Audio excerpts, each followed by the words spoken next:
कल supreme court ने जैसे ही अपने आदेश में ये बोला कि जम्मू कश्मीर से हटाई गई धारा 370 पूरी तरह से वैध है और उसे हटाने का जो तरीका है वो भी भारत सरकार ने संविधान के दायरे में रहते हुए किया था। अब जैसे ही चीफ जस्टिस डी.वाई. चंद्रचूड़ ने ये अपनी वर्डिक्ट पढ़ना शुरू किया, अपने देश के अंदर बहुत सारे सो कॉल्ड नेशनलिस्ट, सेकुलर और जो इस देश के शांति, एकता, अखंडता के शांति के दूत के रूप में अपने आप को प्रस्तुत करते हैं, उनको जहाँ तहाँ से धुआं निकलना शुरू हो गया। पहले तो जब ये बिल पास हुआ था लोकसभा और राज्यसभा में, उसके बाद ये लोगों ने ही कहा था कि हम इसे सुप्रीम कोर्ट में चैलेंज करेंगे और 24 लोगों ने सुप्रीम कोर्ट में अपनी अर्जी डाली थी कि इस पर पुनर्विचार हो। सुप्रीम कोर्ट ने कल उनके विचारों को खारिज कर दिया और भारत सरकार के सभी वादों को, उनके सबूतों को, उनके तौर तरीकों को सही ठहरा दिया।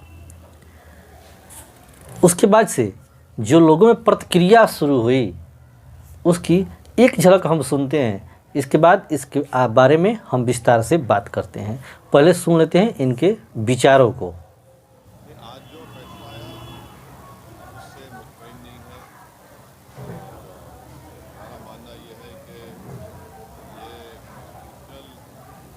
मेजॉरिटी जो कह रहे हैं अब कॉन्स्टिट्यूशन मोरालिटी की आज जीत हुई है और मेजॉरिटी मोरालिटी की कामयाबी है।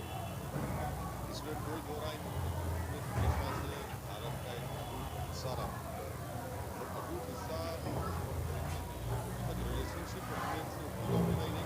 जब लोग इकट्ठे हो जाएंगे, जब लोग किसी चीज के लिए इरादा करेंगे, तो पूरा अंग्रेजों से ताकतवर तो कोई नहीं था। जब हिंदुस्तान के लोग इकट्ठे हो गए, जब हम सब इकट्ठे हो गए तो अंग्रेजों को भगा दिया। तो अगर जम्मू कश्मीर के लोग इकट्ठे हो जाएंगे, ये कौन सी बड़ी बात है। 370 न सिर्फ 370 बल्कि उससे भी ज्यादा कुछ हम हासिल कर सकेंगे और इंशाल्लाह करके रहेंगे।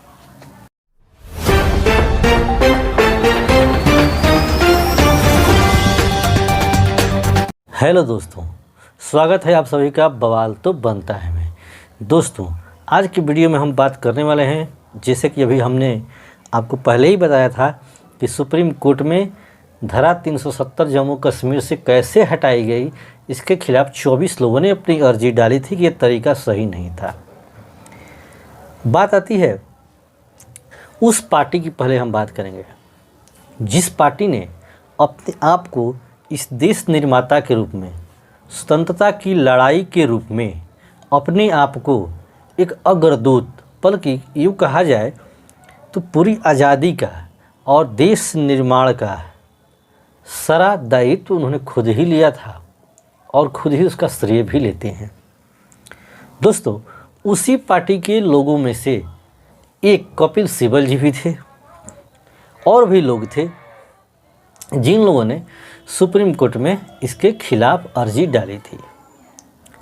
कल चीफ जस्टिस और उनके अन्य जब 4 और न्यायाधीश सदस्यों ने जब अपने विचारों का एक कॉम्बिनेशन बना के, किसी का विचार आपस में भिन्न नहीं था, और अपने न्याय को, अपने निर्णय को उन लोगों ने प्रस्तुत किया, उसके बाद से पूरे टीवी जगत पे जिस हिसाब से खलबली मची, कुछ पत्रकारों की लॉबी है, कुछ पार्टियों की भी लॉबी है, उसी तरह इस देश की आम जनता के बीच में भी नाना प्रकार के विचार हैं।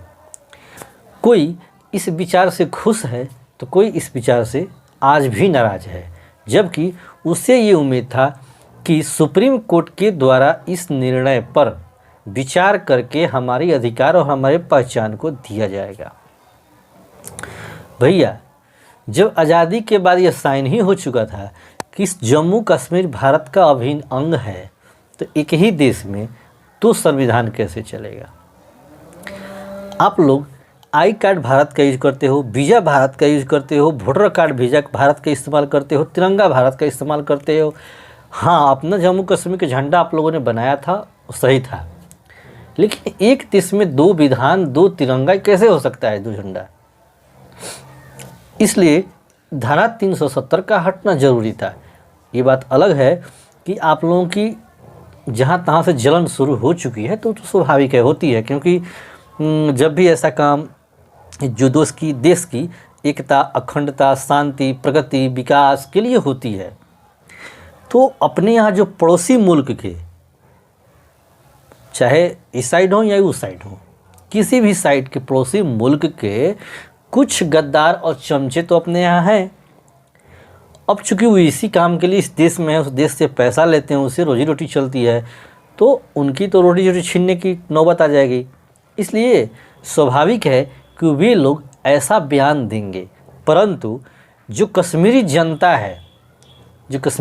है वे इस निर्णय से खुश हैं। सुनते हैं हम एक बार कश्मीरी जनता के निर्णय को, इसके बाद आगे की बातों पर विचार करेंगे। जम्मू कश्मीर में जिस तरीके से विकास हुआ, हम आज तक पूरा कश्मीर के लोग कि 370 यहाँ लगना ही नहीं चाहिए। 5 अगस्त 2019 के बाद यहाँ पे इंडस्ट्रीज भी आ रही हैं। आर्टिकल 370 हटने के बाद जैसे महिलाएं जो बाहर शादी करती है या कुछ भी होता है तो उनको अपना मिल जाता है हक, जो भी जिनके मन होता है। जॉब अपॉर्चुनिटीज़ बहुत सारी अवेलेबल हो जाती है। तो देख लिया आपने जम्मू कश्मीर की जनता किस प्रकार से खुश है। उन्हें लगता है कि इस धारा के हट जाने से जम्मू कश्मीर में शांति बहाल होगी, विकास आएंगे और जम्मू कश्मीर सच में जन्नत बनेगी, और बनेगी भी, क्योंकि इस काम को ठान रखा है नरेंद्र दामोदर दास मोदी ने, यानी भारत के प्रधानमंत्री जी ने। लेकिन इसके बाद भी कुछ लोग किस तरह से देश में अशांति फैलाने का प्रयास कर रहे हैं, उसका नमूना एक आप देखना चाहते हैं तो देख सकते हैं। कुछ लोगों ने किस तरह से सोशल मीडिया में अपने मुंह से मुखविष्टा करना प्रारंभ किया, और उनके मुखविष्टा का एक ही उद्देश्य है कि इस अच्छे निर्णय के प्रति भी लोगों में एक उपद्रव की भावना पैदा करना और अशांति का माहौल खड़ा करना, क्योंकि उन्हें जम्मू कश्मीर में शांति, विकास और एकता, अखंडता देश से मतलब नहीं है। उन्हें मतलब है पत्थरबाजी से, आतंकवाद से, कट्टरवाद से, क्योंकि इससे उनकी दुकानें चलती है। तो हम एक एक करके ज़रा इनकी कमेंट, इनके मैसेजों का फ्राई करते हैं। देखिए इनके क्या विचार हैं और इनके विचारों पर आप अपना राय जरूर दीजिएगा। चलिए हम पढ़ते हैं बारी बारी से इन सब के मैसेजों को। उत्तर प्रदेश के मुख्यमंत्री योगी आदित्यनाथ ने राष्ट्र प्रथम की भावना के साथ आदरणीय प्रधानमंत्री श्री नरेंद्र मोदी जी के नेतृत्व में जम्मू कश्मीर देश की मुख्यधारा से जोड़ने के लिए उन्होंने बधाइयाँ दी हैं। वहीं इस्लाम की आध्यात्मिकता, ओवैसी का संविधान पर विश्वास और पप्पू के देशभक्ति पर कभी यकीन नहीं करनी।